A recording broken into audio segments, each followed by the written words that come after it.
Bismillah ar-Rahman ar-Rahim. Allahumma salli ala Muhammad wa ali Muhammad. We are starting a series of discussions about Islamic ethics. And the primary source for our discussions is the Holy Quran. So inshallah, these discussions that we have and that will be presented in the future, we're going to learn more about our relationship with God, which is one part of Islamic ethics, and our relationship between ourselves, and also our relationship between society. And hopefully we're going to be implementing these lessons in our own daily lives and becoming more ethical people and gaining more and purifying ourselves, inshallah, more. The discussion that we have today is a very important discussion. And we start with this, is that when you understand that ma'rifatullah, or understanding God, is awwaluddin, is the beginning of religion, is the foremost in religion. An important question comes to mind is to why should I even study religion? Why should I even come to know about God, about His existence?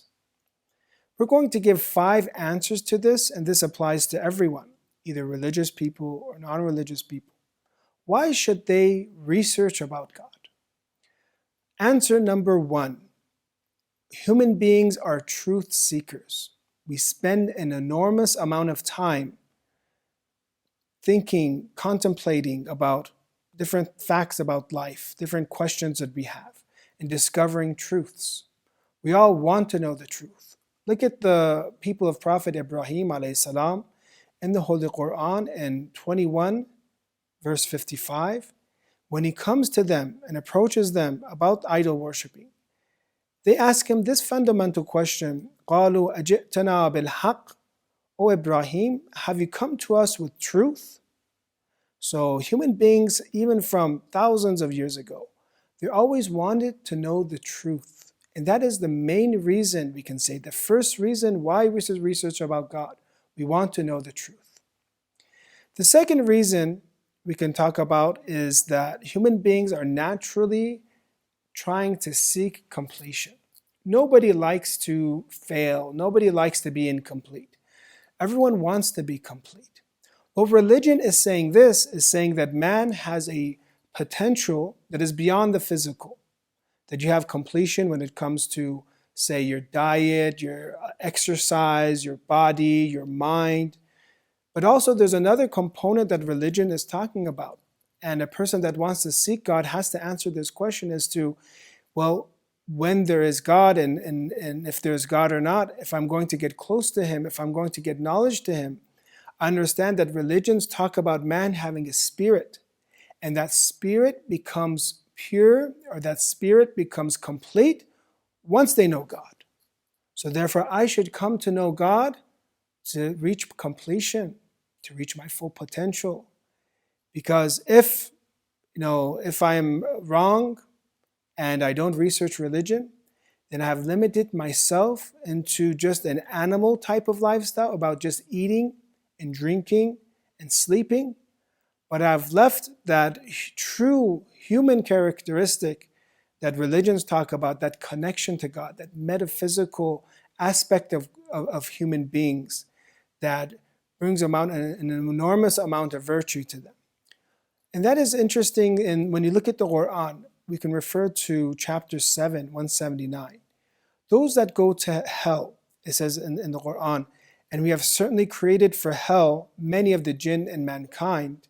They have hearts with which they do not understand. They have eyes which they do not see. They have ears with which they do not hear. So they have hearts they don't understand. They have eyes they don't see with it. They have ears they don't hear. Basically deaf, dumb, and blind they are. They went to hell because they didn't think about these things. They didn't ponder. Then it says this, أُولَٰئِكَ كَالْأَنْعَامِ. Those are like the livestock.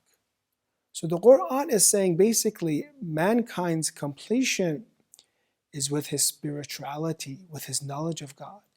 And if you take this component away from if you take this component away from mankind, then you have limited him to just the physical, to just his animalistic traits.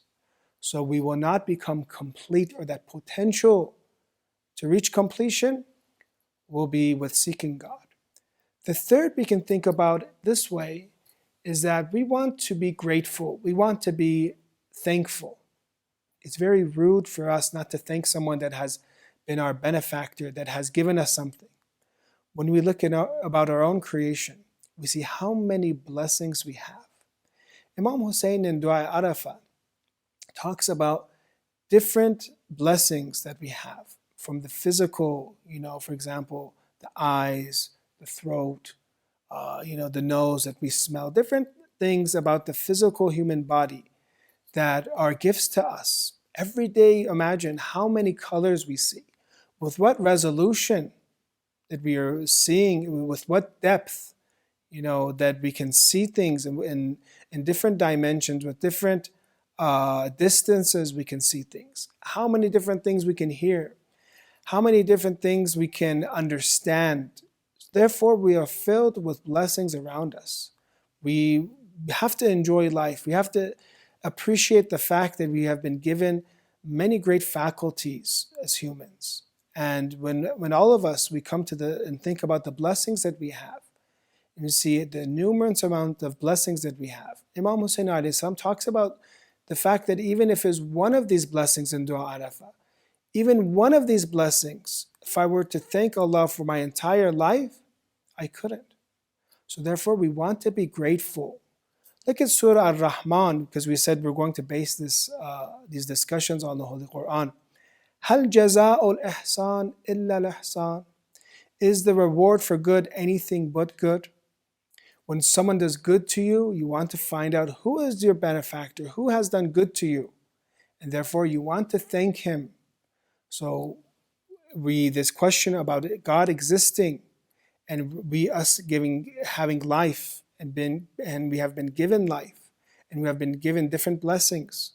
We want to understand who gave us these blessings, therefore we want to thank him. So the third is being grateful.